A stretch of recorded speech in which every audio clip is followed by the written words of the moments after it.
Assalamualaikum dan salam sejahtera. Anda bersama saya Asma Hafizah Ismail dalam Berita Tiga Dimensi, Institut Pembangunan dan Kecemerlangan Kepimpinan AILID.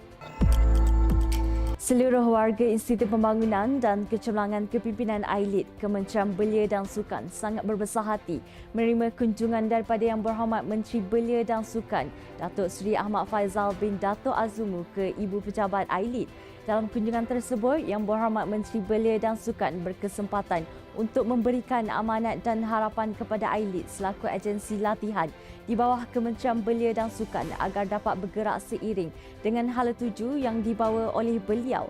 Menerusi temu bual yang dijalankan bersama unit berita Tiga Dimensi AILID, Yang Berhormat Menteri berasa kagum terhadap segala perancangan yang telah, sedang dan akan dibuat oleh AILID. Tambah beliau lagi, peranan yang dimainkan oleh AILID ini cukup penting bagi Kementerian Belia dan Sukan dan negara.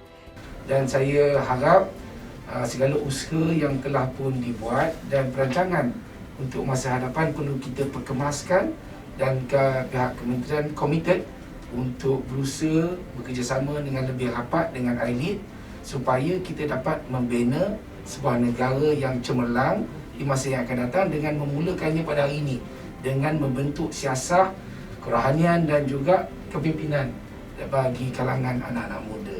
Bagi memastikan AILID sentiasa bergerak seiring dengan hala tuju KBS, Yang Berhormat Datuk Seri Ahmad Faizal turut menyatakan kesediaan beliau untuk sentiasa bekerjasama dengan warga kerja AILID sebagai sebuah keluarga KBS dalam keluarga besar keluarga Malaysia untuk merencanakan pelbagai program ke arah usaha menyelahkan potensi kepimpinan belia demi agama, bangsa dan negara.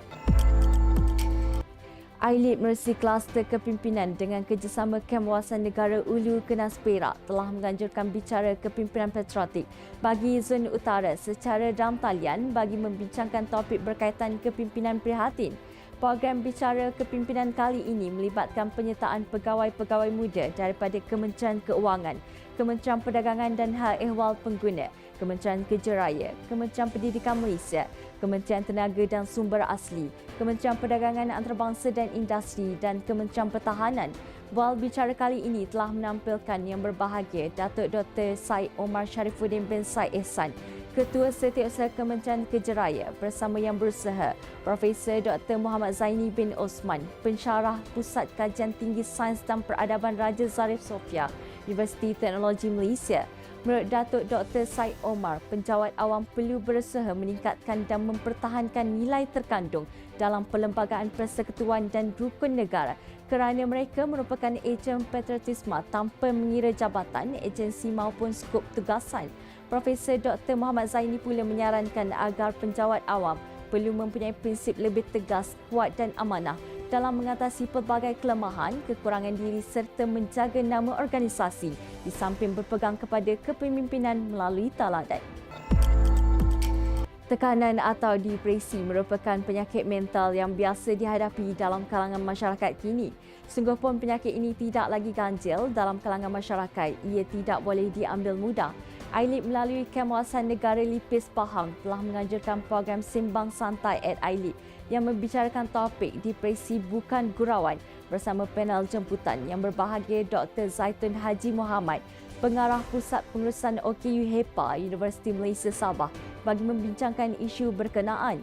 Menurut Dr. Zaitun, masalah depresi atau kemurungan berpunca daripada pelbagai faktor yang terjadi akibat ketidakstabilan hormon di dalam badan serta faktor genetik keturunan di samping keadaan negara yang sedang dilanda pandemik COVID-19 turut memberi impak berlakunya peningkatan depresi dalam kalangan masyarakat.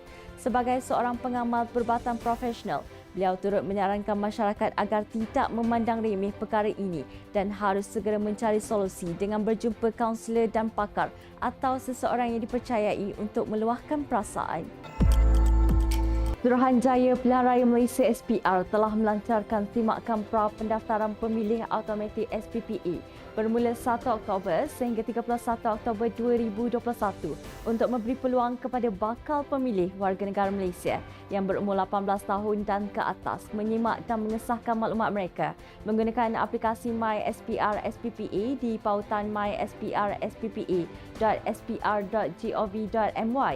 Sebarang pertanyaan dan aduan mengenai SPPA ini, anda boleh menghubungi mana-mana pejabat pilihan raya negeri atau hotline SPR di talian 038892 7018 atau layari laman MySPR SPPA di pautan myspr.sppa.spr.gov.my. Sekian dulu dari saya. Terus ikuti kami di semua platform media sosial iLead. Jangan lupa temui kami pada jam 3 petang dengan 3 berita penting. 3 kali seminggu pada hari Isnin, Rabu dan Jumaat hanya di Berita 3 Dimensi. Semoga kita bertemu lagi. Salam hormat. Assalamualaikum.